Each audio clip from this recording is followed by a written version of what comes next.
Salut, c'est Léo la chaîne Techmaker et aujourd'hui on va parler d'une nouvelle façon de s'approcher de la thématique Do It Yourself, le Nintendo Labo. Ah et d'ailleurs n'hésitez pas à rester jusqu'à la fin de la vidéo parce qu'il y a de grandes chances que je vous fasse gagner chacun des packs. Tout sera expliqué à la fin de la vidéo tout simplement. Pour ceux qui ne savent pas ce que c'est une nouvelle gamme de jeux proposée le 27 avril par Nintendo. Logique. Mais la particularité ici c'est que le jeu, il est pas vraiment dans le jeu. Enfin je vais vous expliquer pourquoi. Plutôt que de baser l'essence de ce qui est vendu dans la cartouche, là c'est plutôt ce qui est fourni autour. Autrement dit, dans ce cas présent, du carton, des œillets ou autre élastique. Il y a actuellement 2 packs de vendus. Alors ok, il n'y a aucune annonce comme quoi qu'il va y avoir d'autres packs, mais vu que ces derniers s'appellent 01 et 02, ce serait bizarre qu'il n'y en ait pas d'autres. Bref, dans ces 2 packs on peut trouver différentes choses à construire. Soit dans le premier plusieurs choses comme une voiture, une canne à pêche, une moto, un piano, voire même une maison. Et dans le second, une seule construction, un robot, mais qui pour le coup est vraiment mastoc. Ces packs sont vendus respectivement 50 et 60 €, mais est-ce que ça les vaut vraiment? Bah ouais, on peut se poser la question parce qu'on peut se dire ouais ok, j'ai construit un truc et puis après je vais jouer avec 10 minutes puis ça va finir dans un placard. Et là-dessus,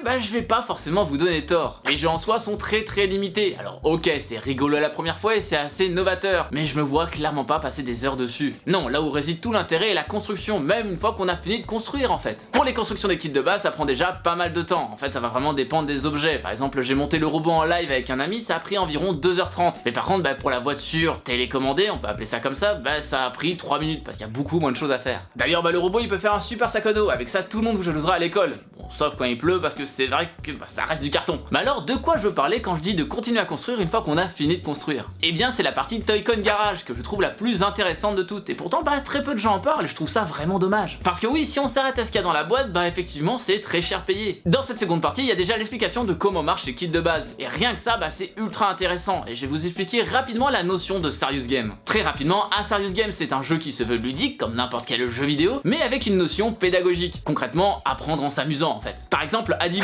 ou même Rayman qui t'apprend à faire des dictées, tout ça ce sont des serious games. Bref, ça mériterait une vidéo entière sur le sujet, mais c'est pour vous expliquer rapidement de quoi je veux parler. Et là, dans le cas du Nintendo Labo, on est en plein dedans. Par exemple, comment le robot fait pour savoir lorsque vous levez les jambes ou que vous allongez les bras? Quels capteurs sont utilisés ou comment ils fonctionnent? Et bien tout ça est expliqué à l'intérieur du jeu, et ça de manière vraiment bien illustrée. C'est pour ça que pour les plus jeunes, ça peut être super cool. Après le côté ludique, on a vraiment un côté pédagogique, et ça leur permet de comprendre ce qu'ils ont créé tout simplement. Il y a ça dans absolument tout dans le kit de base, et ça permet de comprendre comment tout fonctionne et aussi l'intérêt des Joy-Con dans chacun des kits en fait tout simplement. Et pour aller plus loin, il y a carrément la possibilité de programmer des trucs. Oui, et même sans utiliser les Joy-Con si on a envie, on peut utiliser que l'écran de la Switch s'il y a que ça qui nous intéresse. Bon, c'est que de l'interface graphique, autrement dit exit les langages de programmation habituels. Mais n'empêche que certaines personnes se débrouillent très bien avec. Il y a des gens qui font des trucs ouf en reprogrammant avec le Toy-Con Garage. Par exemple des guitares des distributeurs, voire carrément réutiliser la moto du kit de base pour conduire son fauteuil roulant. Je trouve ça vraiment génial. D'ailleurs, il y aura peut-être une vidéo sur les projets annexes si vraiment ça vous intéresse, alors n'hésitez pas à me dire ça en commentaire. Alors, au final, est-ce vraiment un bon DIY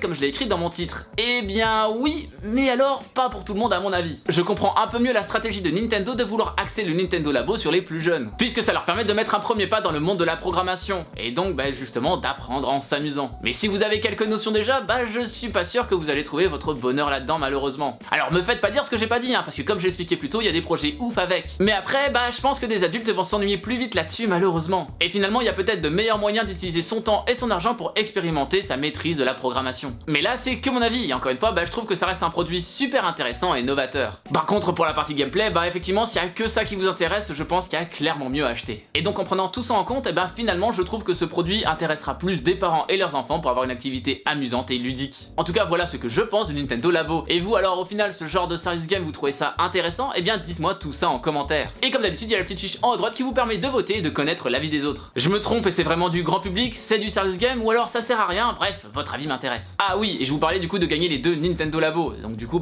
tout se passe dans la description, il y a un concours sur Twitter et un concours sur Instagram, chaque concours permet de gagner un des kits, et donc si vous participez sur les deux, vous avez 2 fois plus de chances de gagner un kit. Bref, si vous voulez gagner cette grosse boîte, tout est expliqué en description. Bon, pas celle-là du coup, une autre qui sera neuve. Si la vidéo vous a plu, n'oubliez pas le pouce bleu de l'amour et de me suivre sur les réseaux sociaux du web 2.0. N'hésitez pas non plus à partager la vidéo à tous ceux qui ont du mal à comprendre l'intérêt du Nintendo Labo. Ah, et bien sûr, si ce n'est pas déjà fait, abonnez-vous à la chaîne en cliquant sur le logo qui vient d'apparaître juste là. C'était Léo la chaîne Techmaker et surtout, n'arrêtez jamais d'apprendre. Salut!